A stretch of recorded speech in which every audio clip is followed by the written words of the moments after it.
আমি অনেক মানুষকে এটা বলতে শুনেছি যে মানুষ মানেই ভুলের বাক্স, মানুষ নাকি ভুলে ভর্তি পুতুল। আর এটাই সত্যি। দেখুন, ভুল কার দ্বারা হয় না, প্রত্যেকের দ্বারা হয়। আর একটা নয়, অনেক ভুল হয়। কিন্তু মনে রাখবেন, তাদের বস্ত্রতেই কাদা লাগে যারা কাদা পরিষ্কার করার প্রচেষ্টা করেন। তাহলে যেখানে চেষ্টা আছে সেখানে ভুল তো হবেই। এবারে যদি আপনি কোনো নতুন সংকল্প করতে যান, কোনো বড় কাজ করতে যান, আর আপনার দ্বারা কোনো ভুল হয়ে যায়, তাহলে কোনো ব্যাপার নয়, তার জন্য পস্তাবেন না। নিজের ভুলটাকে চিনুন, তাকে বুঝুন, তাকে শুধরাবার চেষ্টা করুন। আর সব থেকে জরুরি কথা, নিজের ভুল থেকে শিখুন। তাদের হাত থেকেই রক্তপাত হয় যারা কাঁটার মধ্যে লুকোনো ফুলকে খোঁজার চেষ্টা করে। তাই মনে রাখবেন, যে জীবনে কোনো ভুল করেনি সে জীবনে নতুন কিছু করার কোনো চেষ্টাও করেনি। এই ভুল আপনার সব থেকে বড় শিক্ষক। তাই সেটাতে দুঃখী হবেন না, তার জন্য পস্তাবেন না। এই ভুলকে সম্ভ্রম করতে শিখুন। তারপর দেখবেন আপনি নিজেকে জীবনে আরো শিখরে নিয়ে যাবেন। রাধা, এই বৃক্ষ দেখছেন আপনি? কত সবুজে ভরা, কত সুন্দর। এটার শীতল ছায়াতে সুখ পাওয়া যায়। এটার ডালে বসে পাখির আওয়াজ শুনলে সমস্ত ক্লান্তি দূর হয়ে যায়। কিন্তু এই বৃক্ষ কি শুরু থেকে এরকমই ছিল? এটা কি সবসময় এরকমই ছিল? না।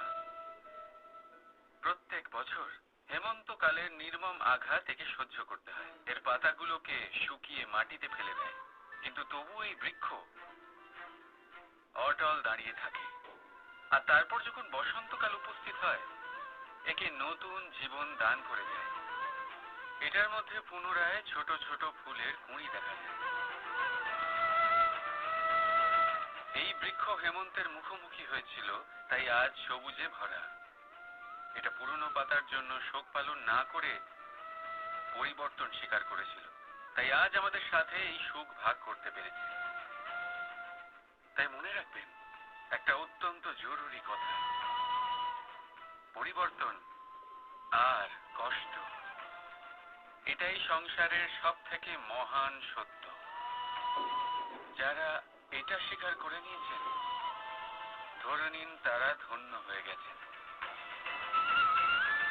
রাধা রাধা। প্রজাপতি আকাশে উড়ে বেড়ায়, সে সুন্দর ফুলের রস আস্বাদন করে, উন্মুক্ত উড়ে বেড়ায়।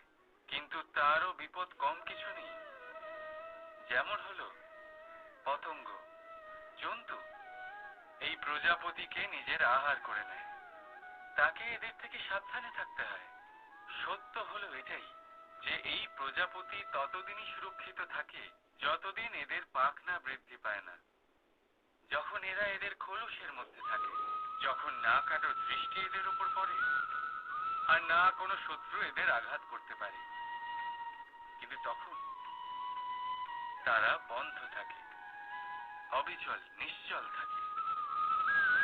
এই সুন্দর সংসার দেখার জন্য, এই সুন্দর আকাশ পাওয়ার জন্য তাকে তার সুরক্ষা ক্ষেত্র থেকে বাইরে বেরিয়ে আসতেই হয়। আর এটাই জীবনের নিয়ম। মানুষের সাথেও ঠিক এরকমই হয়। যদি মানুষ বিশ্রাম আর সুরক্ষা এদের বন্ধন থেকে না বেরোয়, তাহলে সে জীবিত অবশ্যই থাকবে, কিন্তু জীবন ধারণ করতে পারবে না।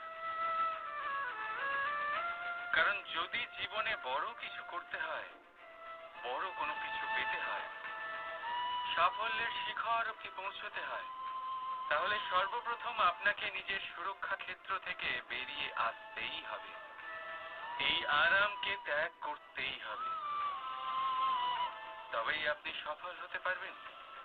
তবেই আপনি এই প্রজাপতির মতো আকাশে উড়ে বেড়াতে পারবেন। রাধা রাধা।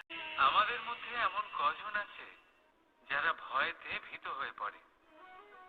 কোনো বৃহৎ কার্য করার আগে মনের সামঞ্জস্য হারিয়ে ফেলে। মোটামুটি সবাই, তাই না? প্রত্যেক ব্যক্তির মনেই এই ভয় জাগ্রত হয়। তবে এর অর্থ আমার দৃষ্টিভঙ্গি দিয়ে মনে হয় এই ভয়ের অনুভূতি খারাপ নয়। কারণ যদি এই অনুভূতি খারাপ হতো, তাহলে কি ঈশ্বর এই অনুভূতি প্রত্যেক প্রাণীকে দিতেন? ভয়, ভয়ের এই অনুভূতি আমাদের জন্য ভালো, অত্যন্ত আবশ্যক। মনে রাখবেন, যে কোনো কার্য করার আগে যদি মনে ভয় উৎপন্ন হয়, তাহলে এর অর্থ এই যে ওই কার্য করার সময় অনেক সংকটের সম্মুখীন আমাদের হতে হবে। আর সেই সংকটের সম্মুখীন হওয়ার জন্য আমাদের অত্যন্ত সাহসী হতে হবে।